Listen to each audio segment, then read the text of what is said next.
noite! Eu espero que vocês estejam bem, porque eu estou ótimo. Hoje temos aqui, finalmente consegui trazer, temos a Lena Gado do blog Sushi Pop. Boa noite, meu irmão. E aí, meu velho, tudo bem? Tudo buenas, graças a Deus. E tu?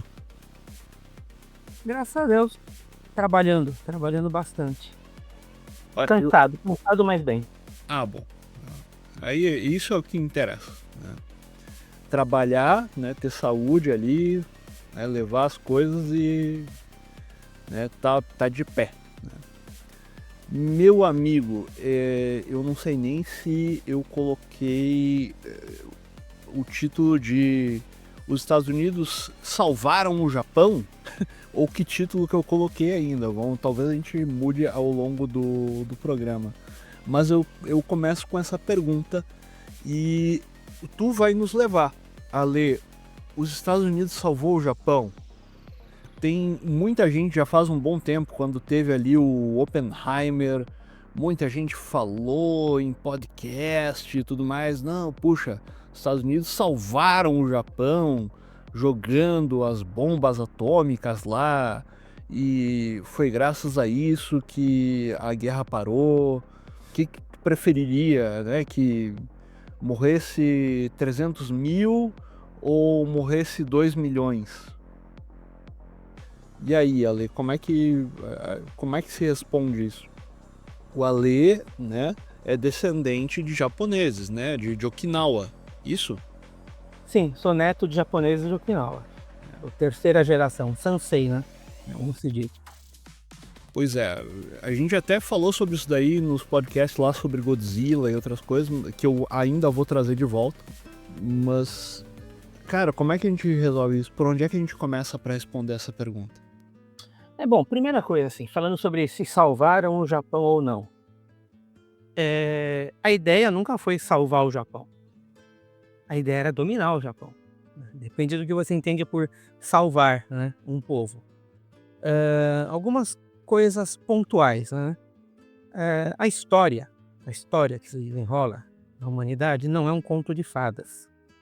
Não é uma luta do bem contra o mal. Você pode falar a história da humanidade, mas aí num nível espiritual. Falando ali no embate das nações, ideias e tal, não é uma luta do bem contra o mal.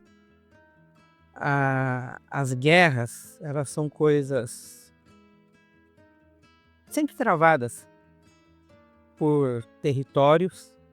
Existem guerras justas.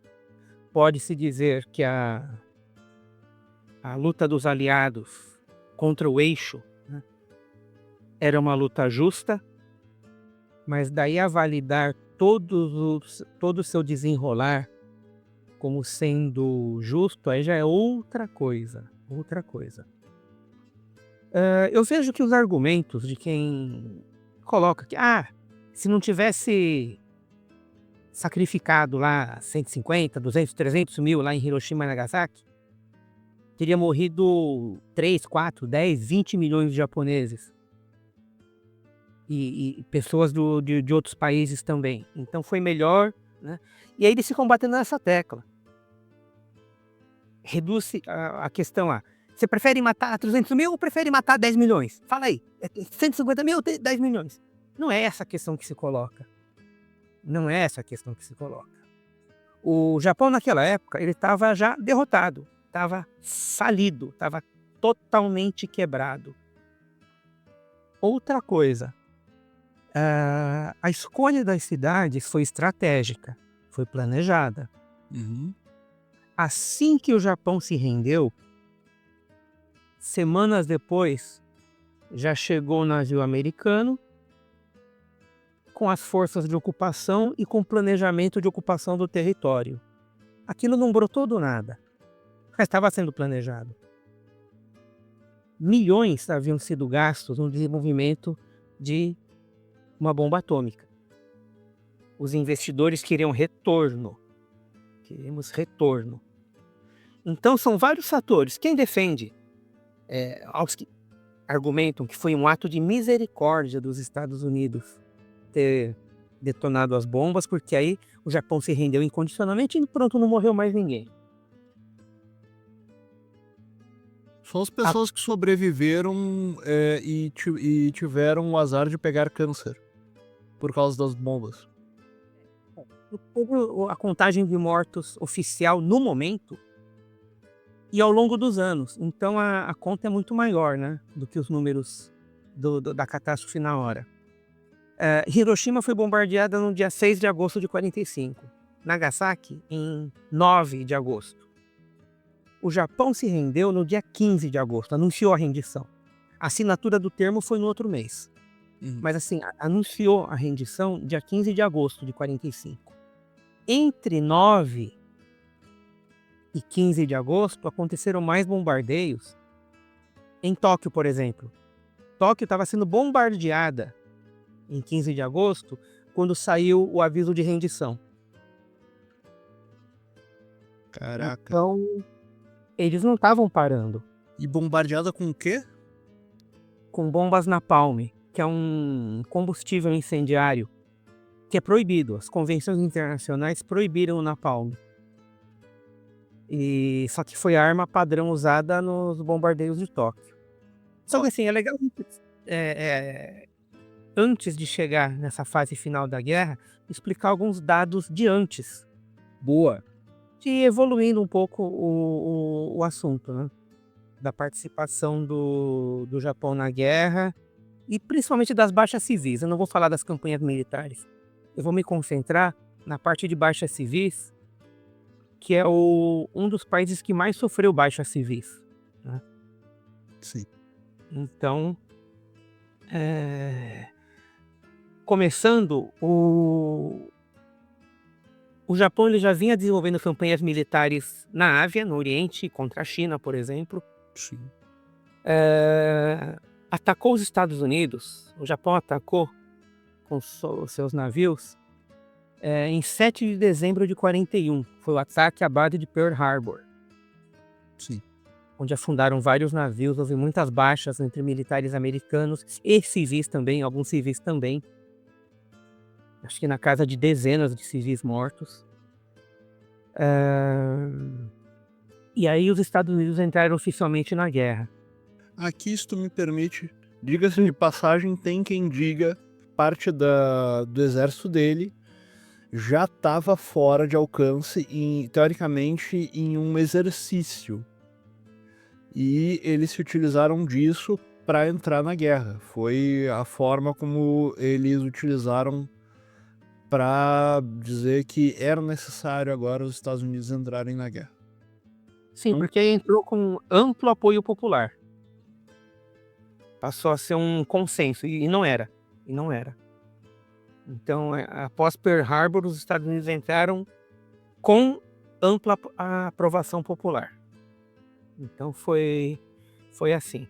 Só que aí o primeiro ataque ao Japão, a retaliação ao Japão, começou 4 meses depois, mais ou menos. Em abril de 42, foi o primeiro ataque americano em solo japonês. Para ver como o Japão era vulnerável, né? Uhum. Foram bombardeados Tóquio e Yokohama.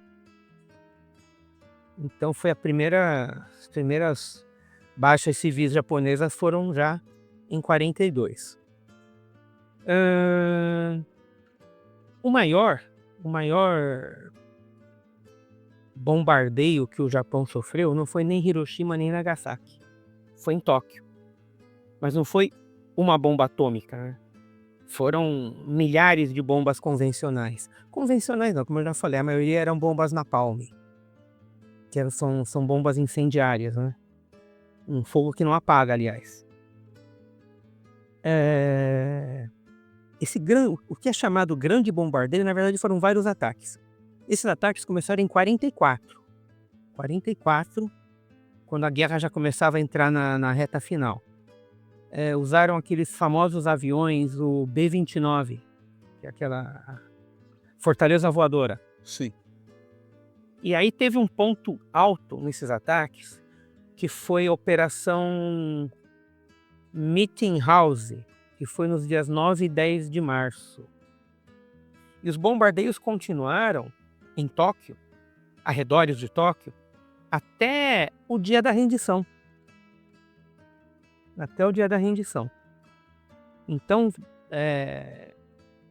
falam-se em 100 mil mortos, outros falam em 150, até 168 mil mortos, segundo um livro bastante referenciado. E assim, eu li muito sobre esse bombardeio de Tóquio, vem procurando coisas sobre cultura pop, inclusive. Tem lá um dos pioneiros de efeitos especiais no Japão, que ele fez um filme que é A Chegada do Grande Buda. Agora me escapa o nome desse diretor. Um dos mestres do Eiji Tsuburaya, que aí se tornaria o grande nome, né, do Tokusatsu, né, dos filmes de efeitos especiais. E explodiu com Godzilla. Mas A Chegada do Grande Buda é um filme de 1930.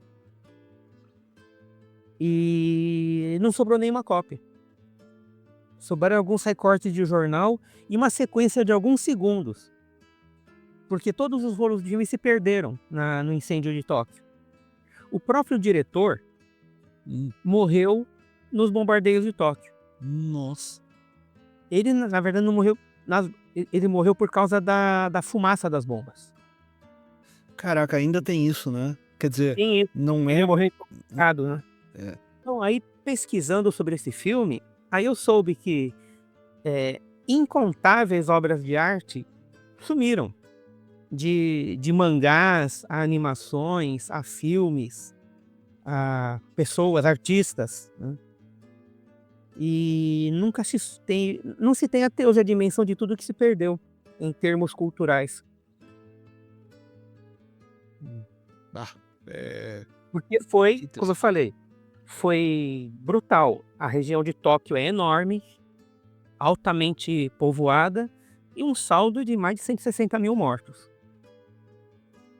ao longo de vários meses de bombardeio.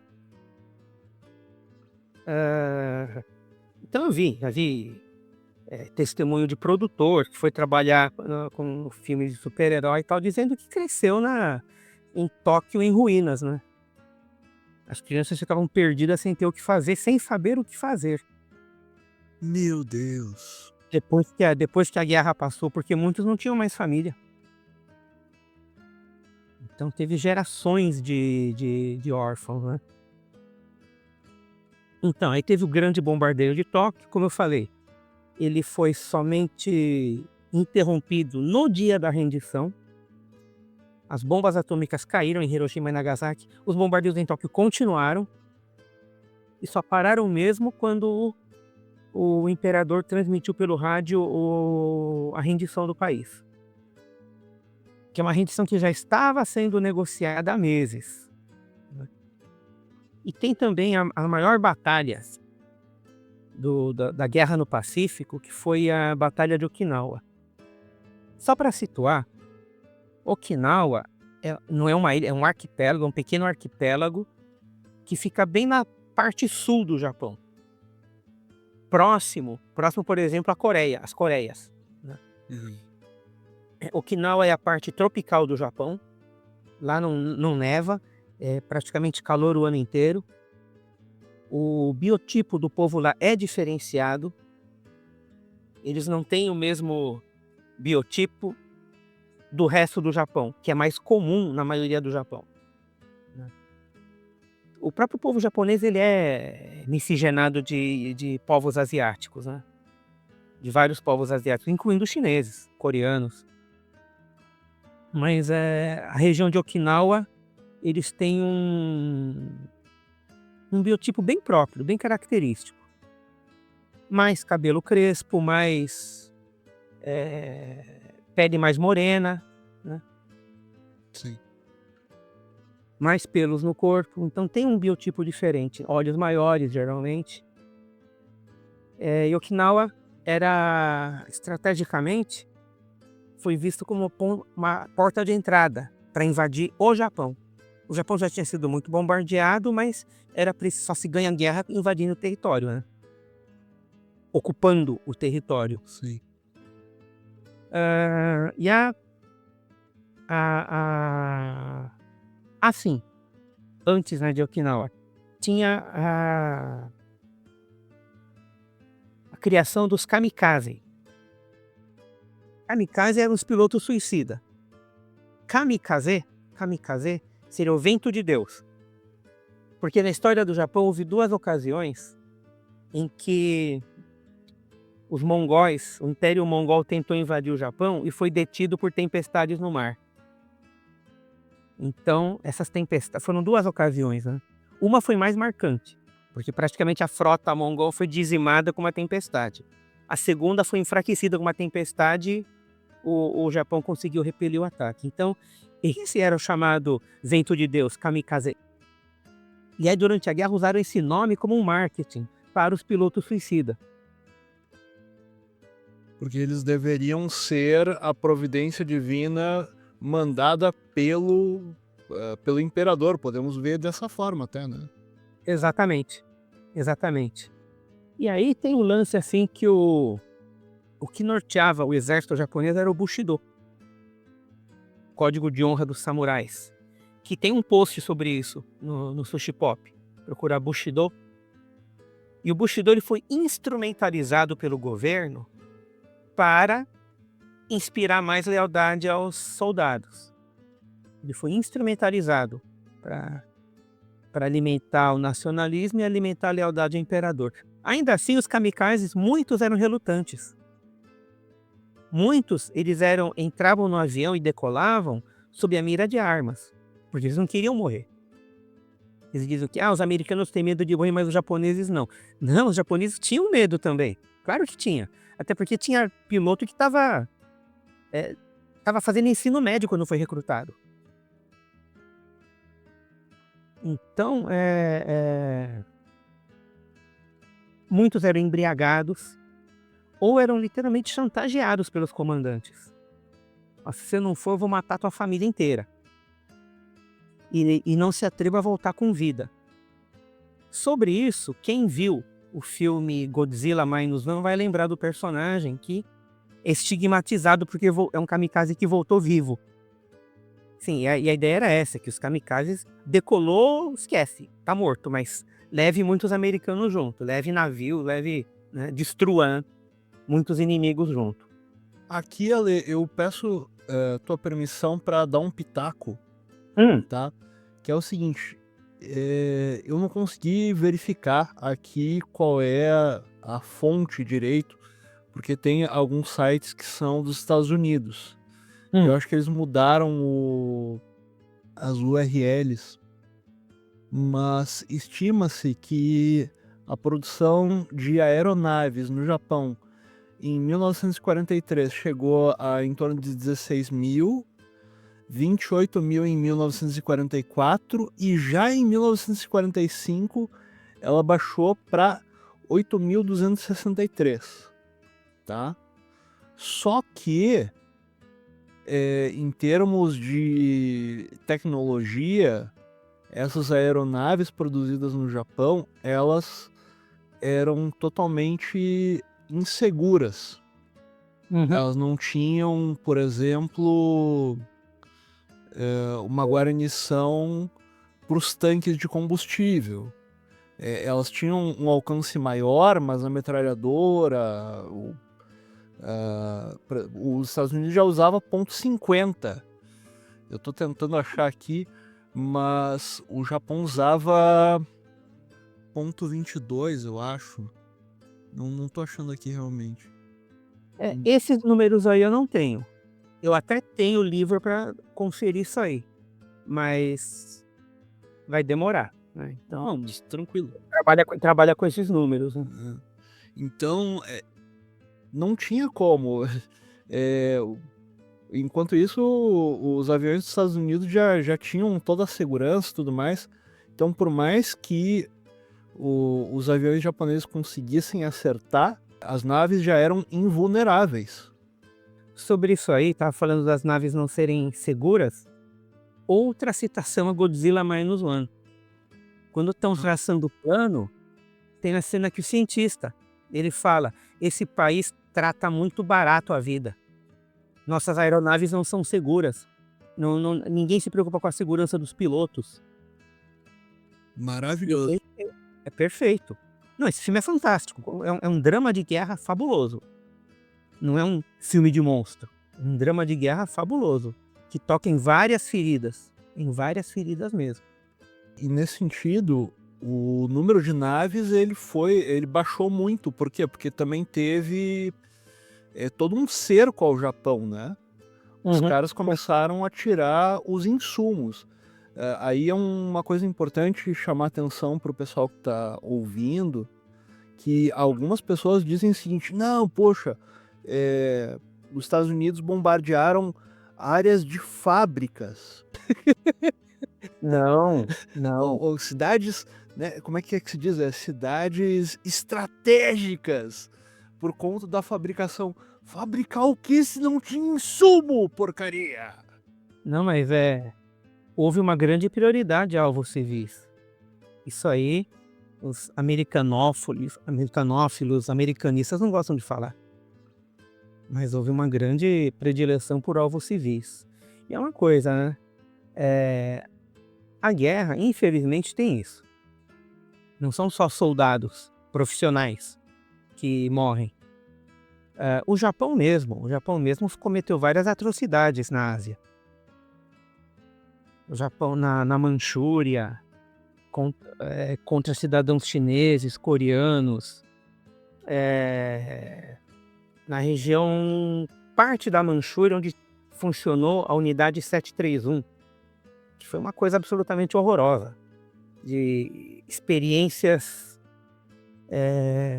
com prisioneiros de guerra, experiências com gás venenoso, experiências macabras, com crianças, com mulheres, com tudo. Então, em momento algum, eu trato o Japão, o Estado japonês, como alguma coisa inocente, porque não era. Eu estou falando de pessoas, de civis. Gente que não pediu para estar no meio daquela confusão. Que foi enganada. Sim. Foi enganada, né? E houve uma pesada propaganda militar utilizando a mídia, né? Na época da guerra, durante a guerra, os animadores, desenhistas de animação, desenhistas de mangá, só os que apoiavam o governo podiam continuar. Ou que fizessem histórias que o governo achasse interessantes. Heróis históricos ou coisas motivacionais, né? Mas nada que fosse crítico à guerra. Tem um filme de 42, feito antes do ataque a Pearl Harbor, que é um drama de guerra, mas foi roteiro do Akira Kurosawa, que acabou se desentendendo com os produtores, com a Toho, no caso, e saiu da produção. As Asas da Canção da Vitória. Agora eu não vou lembrar o nome em inglês disso aí, mas era a tradução do título é isso aí, né? Canção das Asas da Vitória.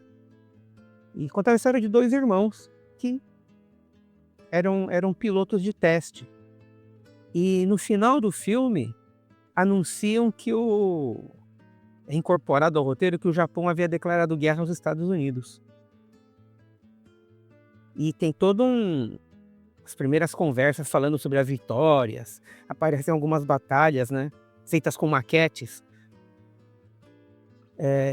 Foi um trabalho de efeitos especiais do Eiji Tsuburaya, né, que depois faria o Godzilla. Então, tudo foi muito engajado para criar propaganda de guerra, para que o povo comprasse essa ideia de que o Japão tinha um destino divino, né, de comandar o mundo. E foi em cima disso aí que muitos se alistaram, enfim. A Batalha de Okinawa, ela foi entre abril e junho de 1945. Você vê, já estava na fase final da guerra. Okinawa, isso aí eu ouvi de um okinawano, de um filho de okinawano. Porque assim, tem muitas mágoas históricas entre o povo de Okinawa e o povo do resto do Japão. Houve muito racismo já no passado, né, contra okinawanos, que eram considerados, que não eram japoneses puros, né. Okinawa era um país independente. Tem 200 anos que é parte do Japão. Ele foi invadido pelo Japão. Okinawa pagava tributos à China e ao Japão, e foi invadido pelo clã Satsuma do Japão, e aí depois foi incorporado oficialmente ao território japonês. Okinawa mandou todos os seus jovens para a guerra. Nossa. E o país mesmo ficou, o arquipélago de Okinawa ficou bastante desprotegido. Quando Okinawa virou alvo no final da guerra, o Japão fez o quê? Meio como medida de desespero, mandou uma última frota de navios, eram cerca de 10 navios, para defender Okinawa. A nau capitânia dessa esquadra era o Yamato. Yamato, que inspirou o desenho da Patrulha Estelar. Yamato é também o nome original do Japão, né? A terra de Yamato. E ele foi o navio que liderou a resistência de Okinawa. Quando o Yamato foi afundado, né, o Yamato, o maior encouraçado da história, ele também é um símbolo de um Japão que havia ficado para trás, que havia perdido o bonde da história. Ele foi construído para ser um navio que conseguiria enfrentar frotas inteiras sozinho. Era o maior encouraçado da história, tinha um navio gêmeo que era o Musashi. O tamanho dos canhões, a espessura da blindagem, aquilo ali era um colosso, era um navio lento. E era um colosso que os navios evitavam confronto com o Yamato. Então ele lutou pouco. Ele participou da batalha do Golfo de Leyte, mas como nau capitânia, ele pouco lutou. Ele lutou mais quando foi para defender Okinawa. Quando a guerra já estava praticamente perdida, ele foi tentar, mandado para impedir os americanos de entrarem. E o Yamato foi afundado por causa da sua engenharia ultrapassada. Na Segunda Guerra, o que se tornou decisivo nas batalhas marítimas? Não eram mais os grandes navios, eram os submarinos e os porta-aviões, que mandavam esquadrilhas aéreas para bombardear os navios.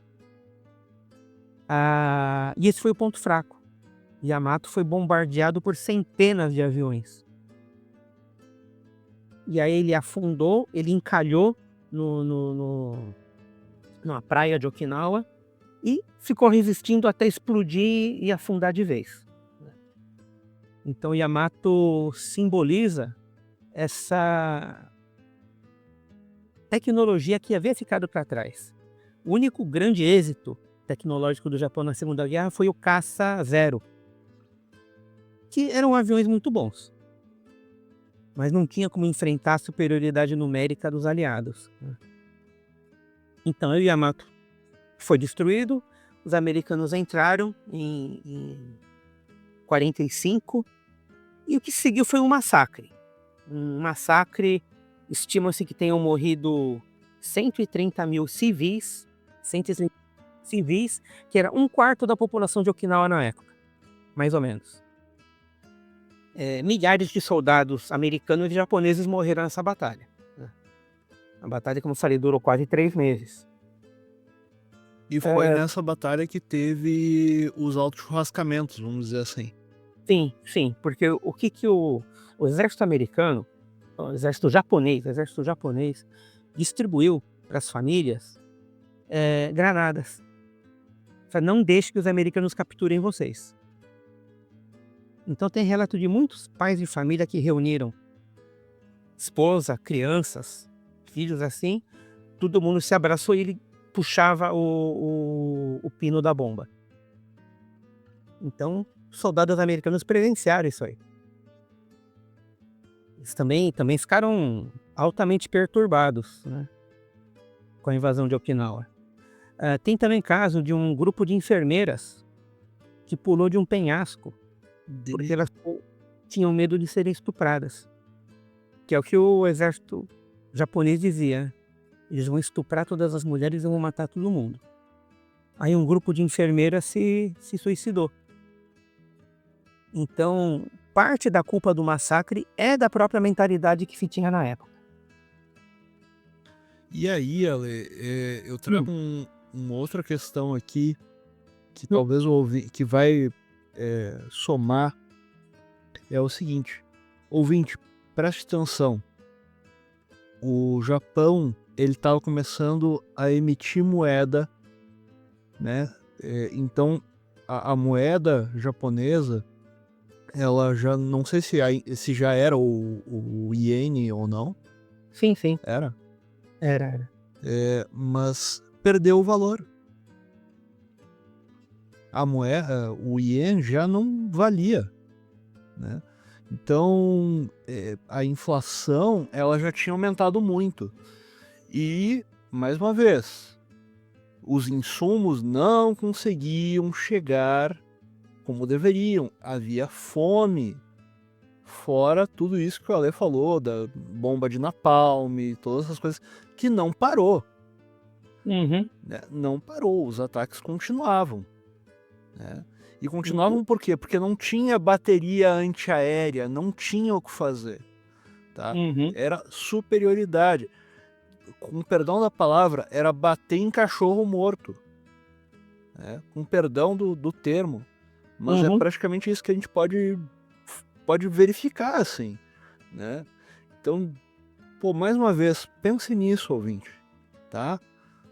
E não esqueça da pergunta que fez a gente chegar até aqui. Os Estados Unidos salvaram o Japão? Né? Vamos lá, Ale. Pode prosseguir, por favor. Na época da Batalha de Okinawa, como eu falei, entre abril e junho de 45, começaram as primeiras tentativas de negociar a paz. O Japão, ele não aceitava a rendição incondicional. Eles queriam preservar o regime.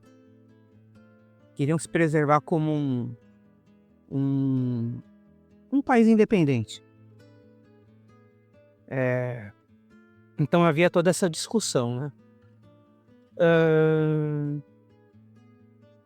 Prosseguiam os bombardeios em Tóquio, o massacre de Okinawa avançava, e aí os americanos decidiram usar as bombas atômicas, e chegamos ao ponto principal da questão. Como as cidades foram escolhidas? Uma coisa que era consenso no alto comando americano é que deveriam ser cidades com alta densidade populacional. Também deveriam ser cidades que não haviam sofrido com bombardeios. Assim, tudo que tivesse destruído na cidade foi por uma única bomba. Por que isso?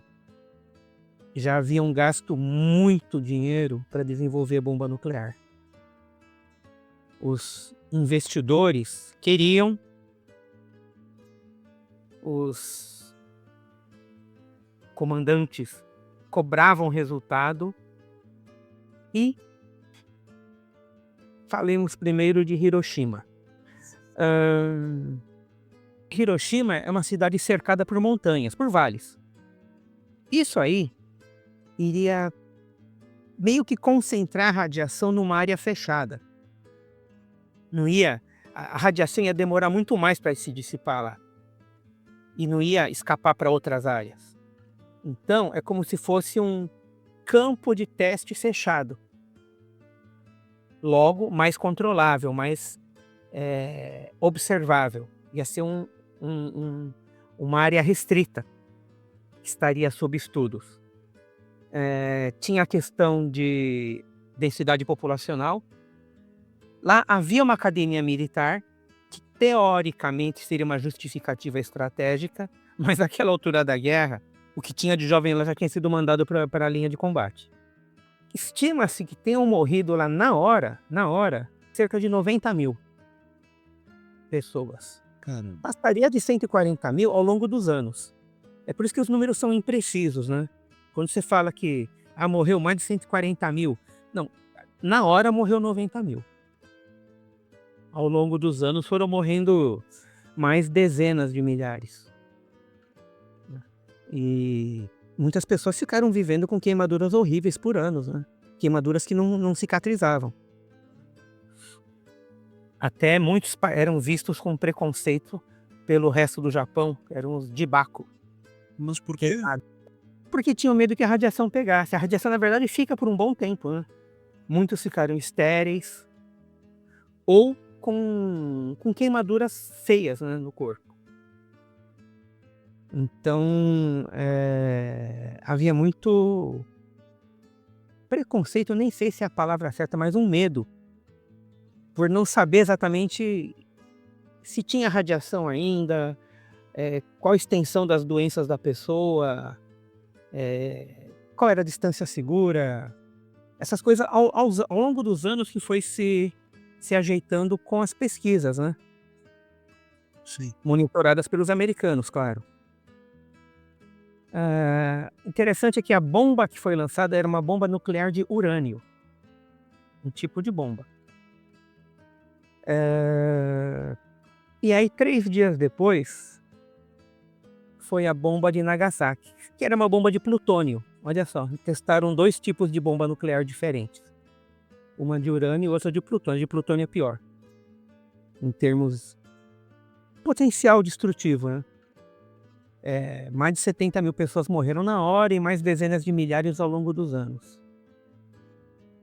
Por que Nagasaki foi escolhido? Tem vídeos até que eu já vi, pessoas falando que Nagasaki foi escolhida por causa das condições do tempo. Que outras cidades eram o alvo e, como o tempo não estava bom, acabaram usando como segunda ou terceira opção a cidade de Nagasaki. Meio, o tempo tá ruim aqui, pro avião vai ser ruim a voar naquela região, então vamos para... Foi meio que por azar. Isso, coloca que foi Nagasaki, foi por azar. Nagasaki era a capital católica do Japão. Era uma diocese. Você vê, desde o século XVI, quando os portugueses chegaram ao Japão, levando a Igreja Católica, Nagasaki foi uma diocese. Era uma diocese há séculos. Resistiu às perseguições do século XVI e XVII. Teve a história dos Kakure Krishna, os católicos ocultos, que preservaram a fé e a tradição. A restauração Meiji devolveu a liberdade religiosa. Nagasaki voltou a se tornar um centro ativo, né, de formação de padres. Naquela época, assim como o Japão já estava tentando negociar uma rendição há alguns meses, os Estados Unidos eles já planejavam o governo de ocupação. A ideia era levar o liberalismo para a economia, para o modo de vida japonês.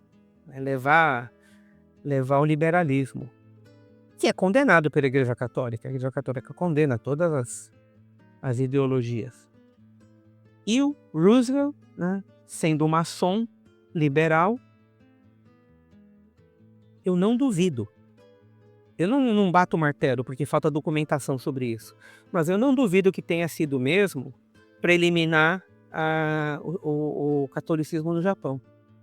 Você veja, o catolicismo no Japão resistiu às perseguições do período feudal, mas não resistiu à bomba atômica.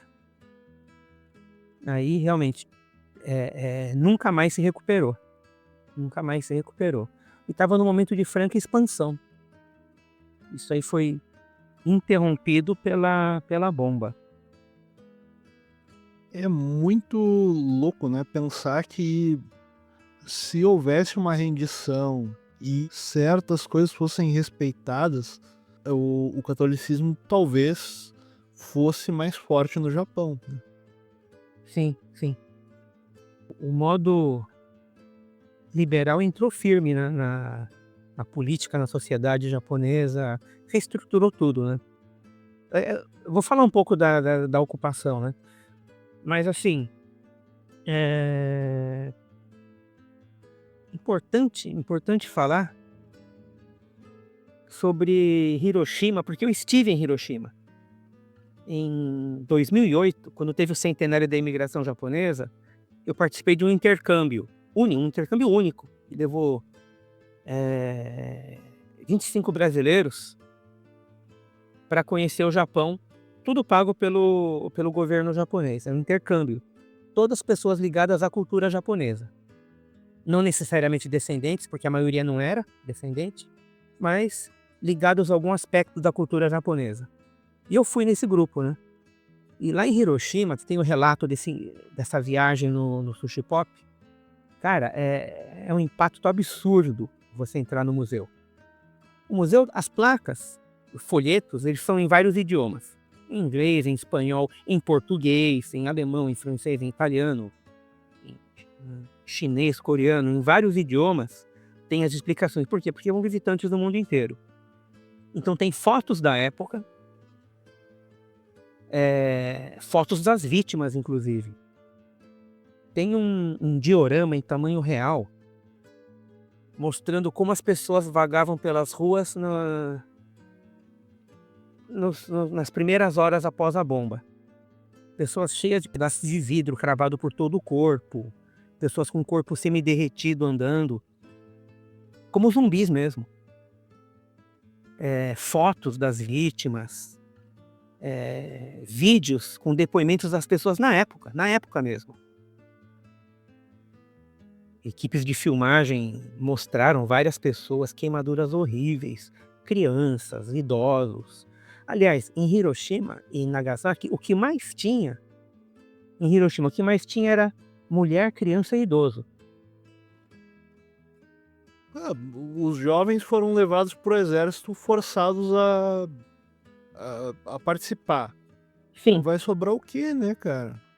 De certa forma, o Godzilla -1,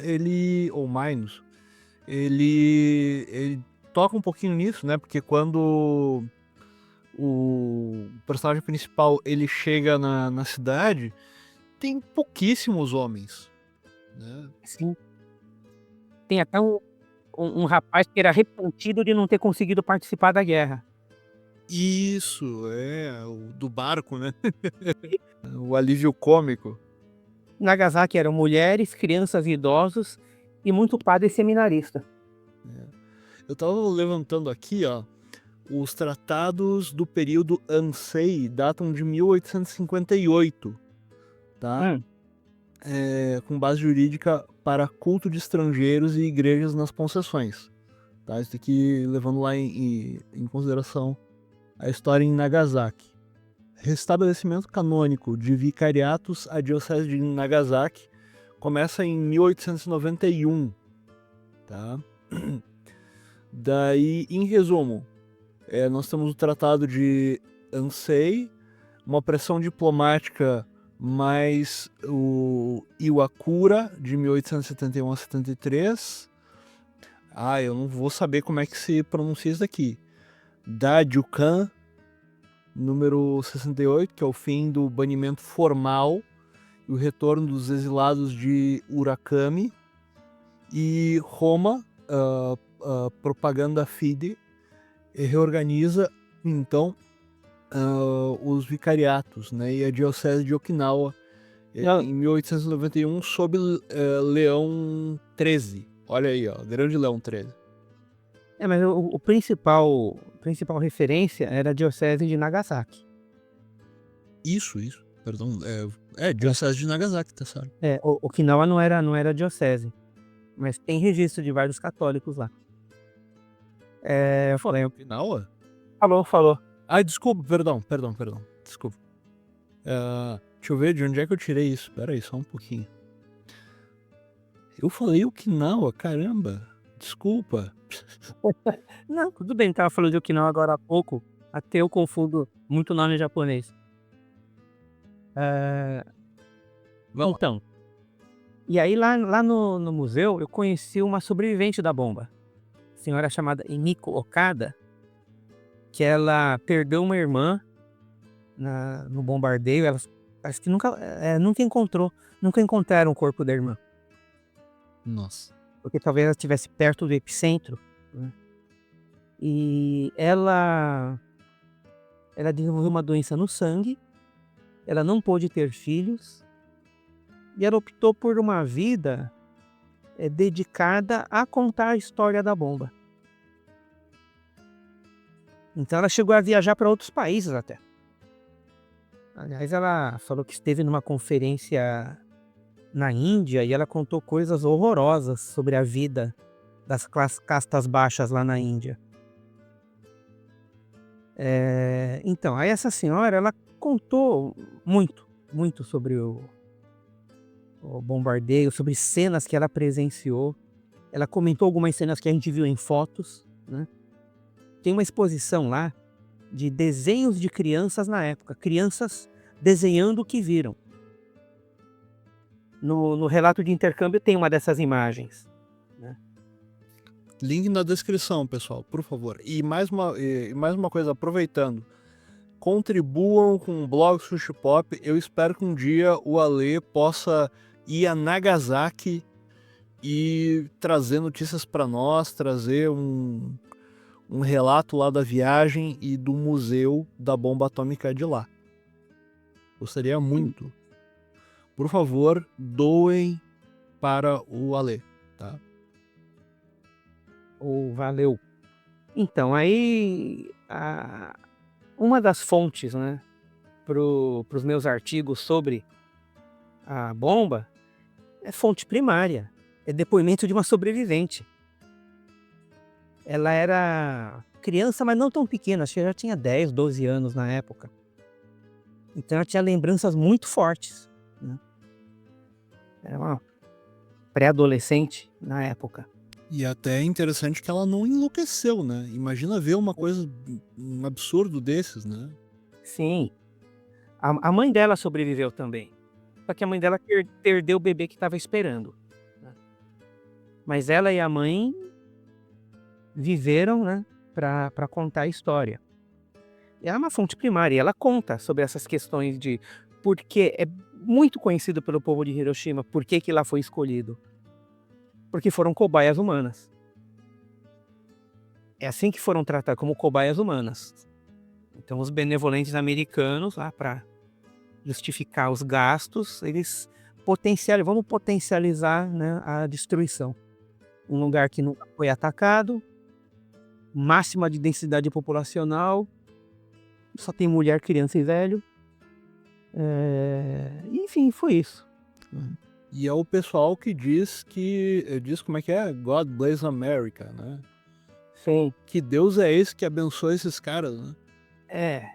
Um amigo muito querido que eu evitei falar por uns dias, ele postou lá na rede social dele que afinal foram os japoneses que levaram a guerra para os americanos. Não tem o que reclamar. Tipo, tomaram na cabeça por Pearl Harbor, né? Olho por olho, dente por dente, né? Faltou senso de proporções aí, né? Pô, uma coisa é o imperador, são as oligarquias, são os generais envolvidos, o exército que trata desse negócio. Outra coisa é o povo que está sendo enganado e levado em uma propaganda. Exatamente. Um temor que existia mesmo na época era que se o imperador mandasse, o povo inteiro ia cometer suicídio. A lá Okinawa, que muitas famílias cometeram suicídio. E tinha gente que imaginava como é que seria se o Japão inteiro fizesse isso. Certamente não faria. Imagina, tinha kamikazes que tinham que entrar no avião sob a mira de uma arma. Não é assim. Não é assim. É fácil jogar esse fanatismo cego para uma população inteira para justificar qualquer coisa. Mas aí é conveniência, aí é só estudar um assunto até a página 2. Porque, como eu falei, os bombardeios em Tóquio continuaram, apesar das bombas atômicas. E no dia 15 de agosto de 45, que aconteceu o último bombardeio em Tóquio, o imperador, pelo rádio, anunciou a rendição do Japão. Realmente, muitas pessoas estavam esperando para se matar se o imperador mandasse. Mas ele falou para ninguém fazer besteira. que era para ficar viva, era para reconstruir o país. O imperador, ele nunca foi julgado pelos crimes de guerra, ele foi um símbolo de reconstrução do país, símbolo de união. Ele ficou como um símbolo cultural, né? Tem muita controvérsia sobre o quanto o Hirohito seria culpado pelas atrocidades que o Japão cometeu na guerra. Porque ele vivia isolado no castelo, no Palácio Imperial, cercado de assessores, generais. E mesmo esses mal podiam falar com ele, porque ele era considerado um deus vivo. Então nem os generais e assessores podiam ficar dirigindo a palavra imperador toda hora para ficar passando informações. Era todo um protocolo para falar o mínimo. E o medo de deixar o homem bravo, ou deixar o homem desapontado. Então acredito que muita coisa não chegava nem nos ouvidos dele. Quem foi preso como criminoso de guerra foi o primeiro-ministro na época, que era o Hideki Tojo. Hideki Tojo. Ele foi executado em 48. Ele tentou cometer suicídio, não conseguiu, atirou no próprio peito, mas atingiu o estômago, isso aqui, enfim, não conseguiu se matar, pediu perdão por não ter conseguido, foi socorrido pelos enfermeiros e tal, só que ele salvaram a vida dele para ele ser julgado, né? Aí ele foi considerado culpado por muitos crimes de guerra, incluindo massacre de populações civis e tal. E aí ele foi executado em 48. E outros, né? Outros foram também. Comandantes de campos e tal. Como teve, né? Outras execuções em países derrotados do eixo. Mas o homem que levou a grande culpa, assim, foi o Hideki Tojo. E o Hirohito foi mantido, né, vivo. Ele passou ele passou o resto de sua vida cuidando das plantas lá do jardim do castelo, passando uma imagem de uma pessoa devotada à paz, né? Ele pegou para si esse papel até o falecimento dele em 89. Aí ele passou a ser considerado como imperador Showa. A era Showa, né? Que foi de 1926, que ele era jovenzinho, tinha 20 e poucos anos quando assumiu o trono. Da onde eu acho que desde o começo ele foi muito blindado de informações reais. Vivia num mundo meio irreal dentro do castelo. E até 89, quando foi o falecimento dele, né? E começou a era Heisei, a partir de 89. Mas o Hirohito, ele foi mantido vivo, assim, sem poder. Ele tinha o poder. Qual é o poder do imperador do Japão hoje em dia? Poder cultural. Tem um peso diplomático, mas principalmente um peso cultural. E hoje em dia nem é relevante na sociedade japonesa. O pessoal lá nem sabe direito o que faz o imperador, né? Ele vive no palácio, tem todos os protocolos de diplomacia, raras aparições para o povo, recepções de líderes estrangeiros. É um papel diplomático. É um papel diplomático mesmo, sem poder algum. Antes de tu entrar no governo de ocupação, eu gostaria de trazer alguns nomes aqui para quem tem interesse. Alguns historiadores. Herbert P. Bix, não é Pix, é Bix com B, tá? Embora seja um historiador americano, suas análises são centrais para entender a narrativa oficial japonesa. Saburo Ienaga, historiador japonês e crítico de abusos da educação oficial. Ele processou o Ministério da Educação diversas vezes por censura em seus livros didáticos. Isso já após o término da guerra, coisa e tal. Ele queria falar a verdade, né? O Tokushi Kazahara, conforme estudos sobre guerra de informação e os ajustes em manuais escolares, Kasahara identificou esforços deliberados do governo japonês para abrandar ou excluir descrições de agressão e das atrocidades japonesas nos livros didáticos. E o Ikuhiko Hata, um dos principais historiadores japoneses contemporâneos, alinhado a uma perspectiva crítica do revisionismo histórico. Ele criticou nacionalistas que pintam o Japão como vítima e destacou que a elite política tentou moldar narrativas para exaltar o Japão e ocultar agressões.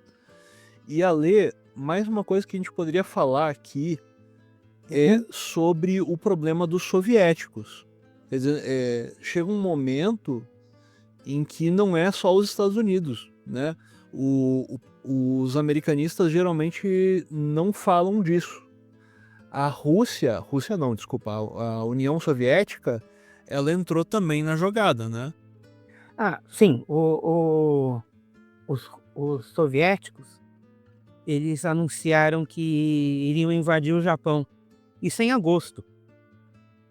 Então imagina, as bombas atômicas bombardeiam em Tóquio, e aí ficam sabendo que os russos vão invadir. Não tinha como. Tem quem defenda que foi o anúncio da ofensiva soviética que teve um peso enorme na rendição incondicional do Japão. Os russos nem chegaram a entrar em combate contra o Japão nessa época. E o anúncio de que iriam invadir o Japão aí já foi uma das peças decisivas, né? Dia 8 de agosto.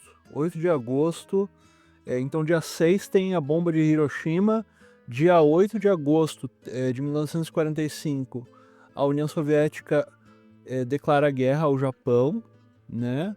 À noite, uma ofensiva do Exército Vermelho começa contra a Manchúria.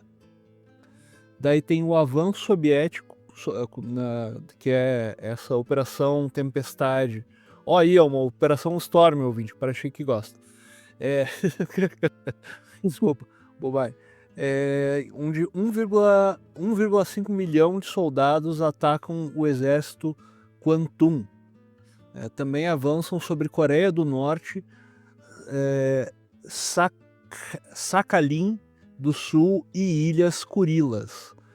E em seguida a gente tem a bomba em Nagasaki. Quer dizer, tudo isso ao mesmo tempo, né? Na região da Manchúria, parte da região da Manchúria integrava um país extinto, um país chamado Manchukuo, que era um estado satélite do Japão.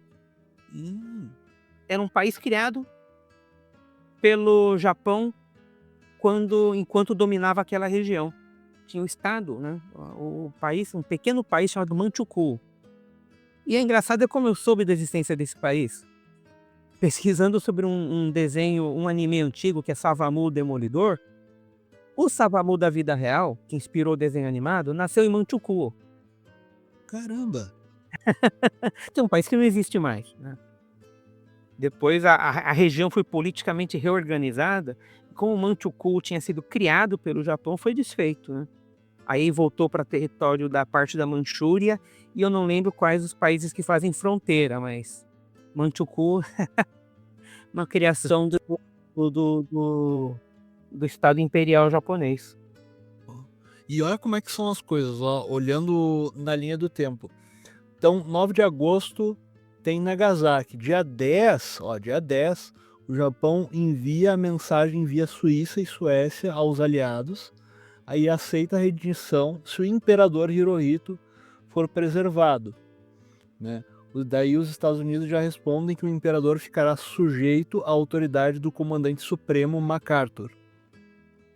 Só que dia 14 de agosto, antes de ter o anúncio, tem uma tentativa de golpe, né? E se eu bem me lembro, o responsável pelos exércitos ali do imperador na área ele morre porque ele vai contra, né? Ele não aceita participar do golpe, e é por isso que o golpe dá errado. Mas era o único cara que teria como fazer o golpe dar certo e tirar o imperador da jogada. Uhum. Não que isso fosse mudar o curso das coisas naquela altura, viu? Mas daí o cara ia fazer o quê? Os caras iam continuar na guerra, não tinha como, era absurdo. Tanto que no dia 15 teve um bombardeio em Tóquio, antes do anúncio de rendição incondicional. E afinal, os americanos mantiveram o Hirohito no poder. No poder não, no trono, vai. Poder ele já não tinha mais. Sim. E afinal ele foi mantido, que era uma grande preocupação, né? Que ele não fosse levado a tribunais de guerra e tal. Mas ele perdeu todo o poder político, né? Todo o poder de fato que ele tinha. Foi em setembro de 45, que foi assinado o Tratado de Rendição. Final de agosto de 45, as forças americanas chegaram lá. A nau Capitânia era o navio Missouri, o SS Missouri, com o comandante Douglas MacArthur. E ele seria o governante do Japão durante aquele período de ocupação. Então, você vê, rendeu oficialmente dia 15, dia 28. 2 semanas depois, praticamente. Já chegaram as forças de ocupação. Aquilo já estava sendo planejado. Ninguém move toda uma estrutura de ocupação de outro país assim do nada. Nosso plano de acabar a guerra deu certo. Aquilo estava pronto já. E aí em setembro, 2 de setembro de 45, um representante do governo japonês,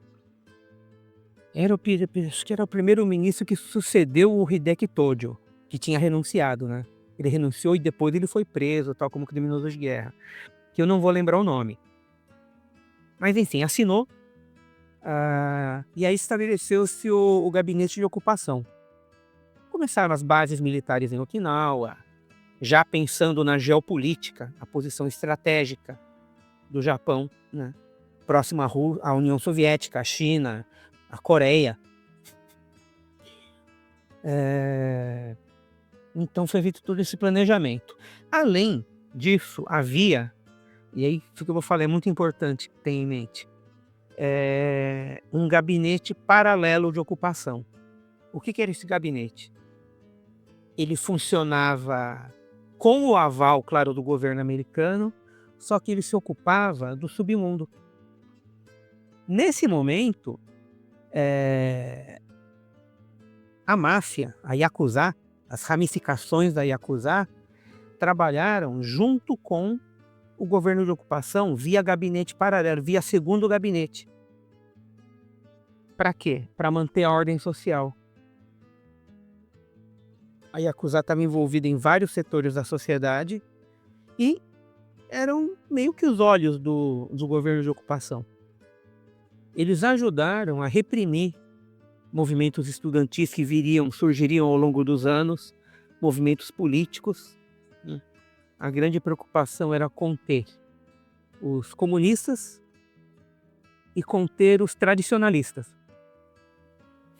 Os que não aceitavam a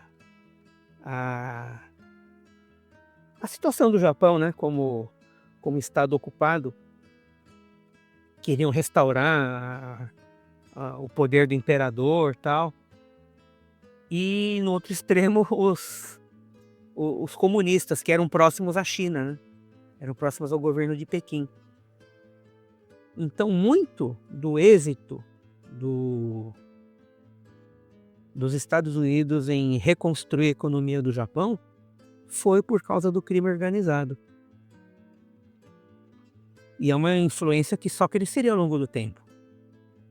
Tem um livro que eu já recomendei várias vezes sobre Yakuza, feito por jornalistas investigativos americanos, tem foto do Jimmy Carter praticando Cooper com um chefão da família Yamaguchi, que era na época o mais poderoso clã mafioso do Japão.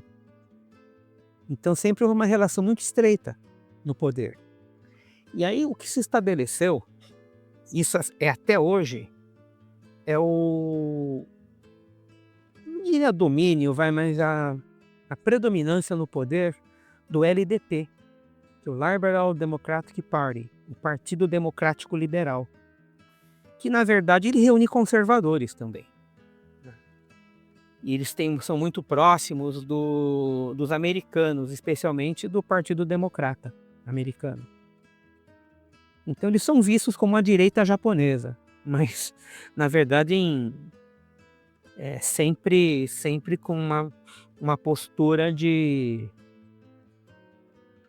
subserviência em relação ao governo americano. No podcast que a gente fez sobre Shin Godzilla, tu falou que havia crítica, né? Depois eu vi o filme, a gente conversou.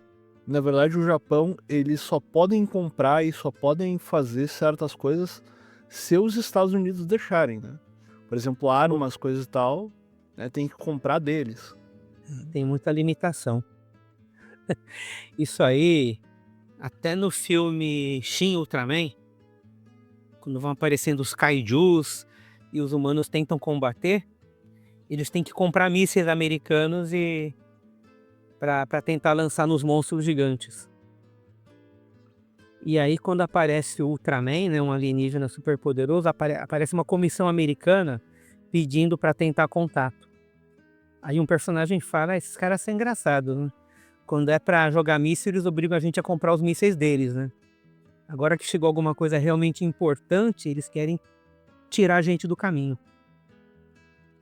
Daí existe um movimento dos Estados Unidos para transformar também o Japão, digamos assim, em um centro da onde eles vão poder, digamos assim, controlar as forças deles nas próximas guerras, porque em seguida os Estados Unidos entram em guerra tanto com a Coreia do Norte, no caso, quanto entra na guerra do Vietnã, que vai durar 15 anos, né? É ter um posto forte na Ásia. Então tudo isso aí, sabe, acaba se juntando. Então não é uma coisa... o que eu fico meio puto da vida, com vários influenciadores, alguns até que eu gosto muito, porque eles vêm com esse papo de que tudo foi tudo por pensando num bem maior. Não, foi pensando pro benefício americano. As populações civis foram tratadas como ratos de laboratório. Então a coisa foi bem fria, não teve nada de misericordioso, não. Então é complicado. É complicado porque tem gente que fica emocionada até. Imagina, não pode falar mal dos Estados Unidos. São os gatekeepers, né, dos interesses americanos. Então eles vêm com pretensas aulas de... Não, isso aqui é uma aula de história, né? Mas vai até a página 2. Porque se você começa porque se você começa a explicar como os alvos foram escolhidos, quais as batalhas que estavam acontecendo na época, como era a situação estratégica e logística do país, as bombas não vão fazendo sentido. Havia outras formas, né? Havia outras formas. Até jogar uma bomba numa área desabitada já ia fazer aquele baita cogumelo nuclear e falar assim, olha, o próximo é na cabeça de vocês. Então, sabe, era para fazer estudo do efeito de radiação em seres humanos, em muitos níveis. Cara, desculpa, quem justifica as bombas, não, tem que ver a posição americana, porque não sei o quê, porque pensar no global, não sei o quê. Cara, ou ele é muito burro, ou é muito ignorante, ou é muito canalha. Não tem muito... Quando você pega a informação, a pessoa pode se recusar a pegar a informação. Não quero saber. Para mim, o que vale é essa explicação. Ou matava aqueles 100, 150, 200 mil pessoas, ou matava 10 milhões. Não é isso, porra. Não, e ainda tem outro argumento, né? Ah, não, mas é o seguinte, ó, só Hiroshima não valeu porque o governo japonês disse: "Ah, não, mas eles fizeram a bomba, mas só tinha uma". Uhum. Não, daí veio a segunda para demonstrar: "Ó, viu, a gente tem mais", Uhum. né, mas não faz sentido igual, não faz sentido, É. Sim, sim. né. Pô, a população com fome, já não tinha insumo, daí gente, leva em consideração o seguinte: os Estados Unidos e os aliados, mas acho que principalmente os Estados Unidos, eles tinham o quê? No mar, eles tinham os submarinos.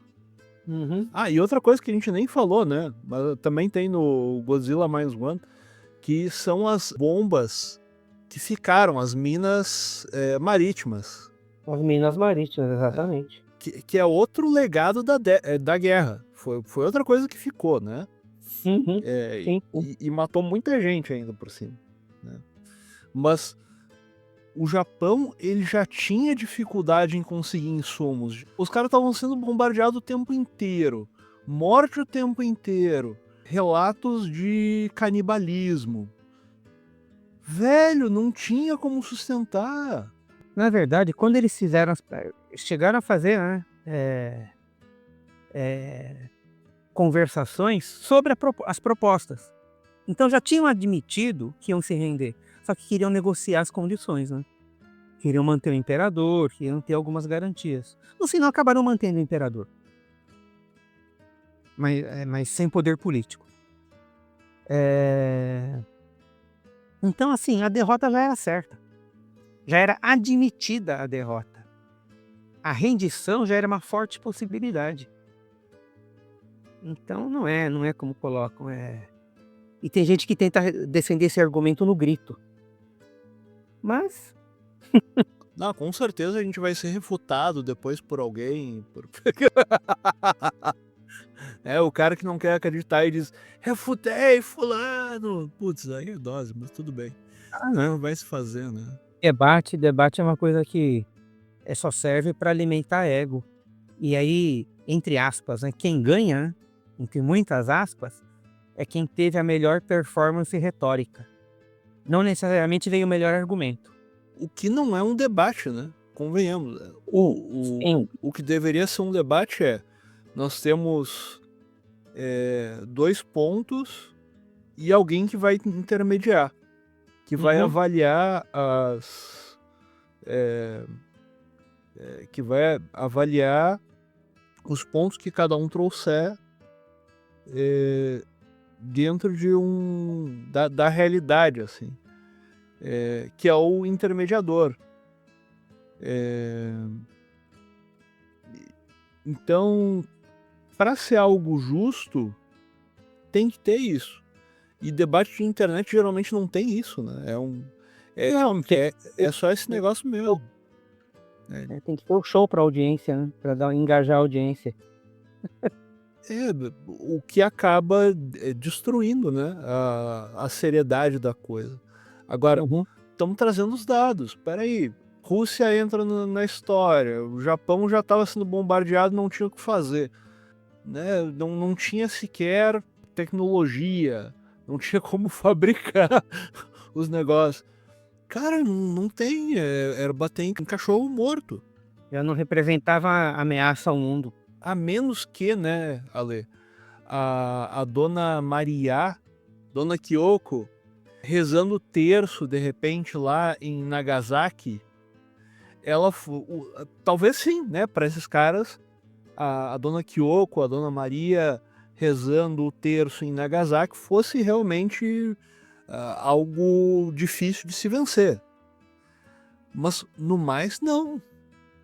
Então, assim, espero ter passado mais informação. Claro, cada um pode tirar as suas conclusões. Só que qual é a intenção de contribuir com esse debate? É passar mais informação, é passar uma noção de contexto. E Por quê? O vídeo de um famoso jornalista que eu vi há pouco tempo tinha 7, 8 minutos. Sendo que 3/4 do tempo foi para passar dados técnicos sobre a participação do Japão na guerra, sem se até aí quando chegou para falar da bomba foi praticamente falar resumidamente que se não fosse isso teria sido muito pior. Desculpa, isso não é aula de história. E mais alguns dados que são importantes para o público levar em consideração é o que os Estados Unidos fez após a guerra com o Japão. Os Estados Unidos continuou usando napalm, inclusive na Guerra da Coreia. Sim. O MK Ultra surge após o contato com experimentos comunistas. E é criado ali. E eles fazem o quê? Eles também fazem estudos, entre muitas aspas, né? Com presos, com pessoas inocentes. Então, peraí, cara, que grande herói é esse? Fomentar o caos em outros países é coisa de um herói? E assim, por que setores tradicionais da Igreja Católica consideram o americanismo uma heresia? Porque é uma ideologia, porque vai contra muitos princípios cristãos e porque coloca interesses de uma nação acima de tudo, acima de piedade, acima de misericórdia, acima de... né? E eles ainda se dizem muito cristãos, né? É impressionante isso, colocam Deus em tudo. Sim, sim. Então assim, não estou dizendo também que é o grande Satã. Tem muita coisa legal na cultura americana. Tem muitos aspectos da cultura americana que eu gosto pra caramba. Sim. Mas nem do Japão eu coloco o país, o Estado japonês como uma coisa idealizada. E mesmo a cultura do Japão que eu gosto, eu vejo problemas. Então assim, o mundo não é preto e branco. Há muitos tons de cinza. E eu acho que é importante não perder isso de vista. E o que eu vejo é o pessoal defendendo, principalmente quando tem aniversário das bombas atômicas, eu sempre vejo gente falando as mesmas bobagens. Gente que te mandando estudar história, mas ela mesmo estudou até a página 2 do assunto. Não sabe, fica só batendo na tecla desse argumento. Prefere matar 150 mil ou matar 10 milhões. E nunca foi sobre isso, né? Espero que a gente tenha trazido informação para dar uma sustentação melhor para esse tipo de assunto. Ale, muito obrigado, cara. Por favor, me fala das tuas redes, né? Tá no Telegram, tá também... Eu tenho um canal no Telegram, que é o Sushi Pop Mais, que acho que é a rede onde eu estou mais presente. Lá eu gosto de brincar, eu compartilho opiniões impopulares. Então não é para o público médio que acompanha o meu trabalho de cultura pop japonesa. Lá eu vou um pouquinho além, né, no Telegram. Eu tô no Threads também, tô no Instagram. Instagram eu uso realmente pouco. Eu não sou um cara muito de redes sociais não, viu? De vez em quando eu posto alguma coisinha no Instagram, alguma coisa no Threads. Mas no Telegram, que é o meu canal, realmente eu posto bastante coisa. Coisa minha, e eu também compartilho conteúdo de canais que eu acompanho, né? Como o seu canal, o da Shockwave, o da Judinger, o Túnel do Crassula Tempo. TV, né? Crassula TV / Túnel do Tempo. E por favor, gente, contribuam no Pix nagado@gmail.com para que o Ale continue com o blog Sushi Pop. O Ale também é escritor, tem vários livros dele já, inclusive estou esperando desde o início do ano, estou ansioso pelo lançamento do teu livro sobre como criar roteiros. Você já sabe a data que vai sair? Esse livro ele já está diagramado, ele está pronto, né? Eu achava que ele seria impresso agora para setembro, mas eu fiquei sabendo que vai ser provavelmente em novembro o lançamento, que vai ter um evento em São Paulo, da editora Criativo, que eles vão estar promovendo o lançamento de várias obras. Eu não tenho certeza se eu consigo estar em São Paulo em novembro, mas de qualquer forma vai ser lançado junto, né? E vão concentrar vários lançamentos. Mas assim, ficou bem bonito mesmo. Ah, legal, pô, porque tu tinha me falado no início do ano que talvez saísse só digital, né? Mas aí eu consegui fechar um acordo com a editora Criativo, a Criativo com o selo GER, do editor Márcio Baraldi, com quem eu já trabalho há anos, né? Aí eles resolveram bancar o projeto. Que show! E já tem link pra comprar. Não, ainda não. Já não. Poxa. Vai ser vendido no site da editora e livraria Criativo, na Comics Bookshop, que é uma rede grande de venda de quadrinhos e livros relacionados. E leitor de HQ com certeza conhece a Comics. Loja física e virtual. E é isso. Estou aí trabalhando em biografia de mestres do quadrinho nacional. Aí tenho 3 livros lançados na coleção chamada Biografia Ilustrada, sobre mestres dos quadrinhos brasileiros, né? Biografias de Paulo Fukui, Inácio Justo e Mozart Couto. Vai sair sobre Arthur Garcia. Eu já comecei a escrever mais um 5º volume para essa coleção. Caraca! Para lançamento ano que vem, né? Tem o livreto de roteiro, roteiro para quadrinhos, um guia prático, para ser lançado esse semestre ainda pela editora Criativo. E é isso, alguns outros projetos aí, conforme forem concretizando, eu vou avisando lá no Telegram e no Sushi Pop também. O Sushi Pop é meu canal principal, né? O blog sushipop.com, onde quase toda semana tem matérias novas, né? E me diz uma coisa, vai continuar trazendo música pra nós de vez em quando? Atualizando a playlist lá no Spotify? Sim. Já tem mais de 38 horas de música e de vez em quando eu vou acrescentando mais algumas coisas, embaralhando e... Enfim, é um pouco do panorama musical japonês que eu gosto, né? Só que de várias épocas. Então tem muita trilha sonora de anime e tokusatsu, tem muito J-rock, muito City Pop, J-pop anos 90, contemporâneo, temas de super-heróis. Bem eclético, é bem eclético.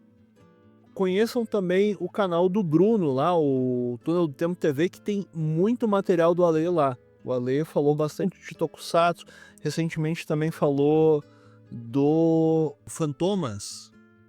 Todo mês eu faço uma live lá no Túnel do Tempo TV para abordar algum assunto, geralmente de nostalgia, né? O canal é focado em nostalgia.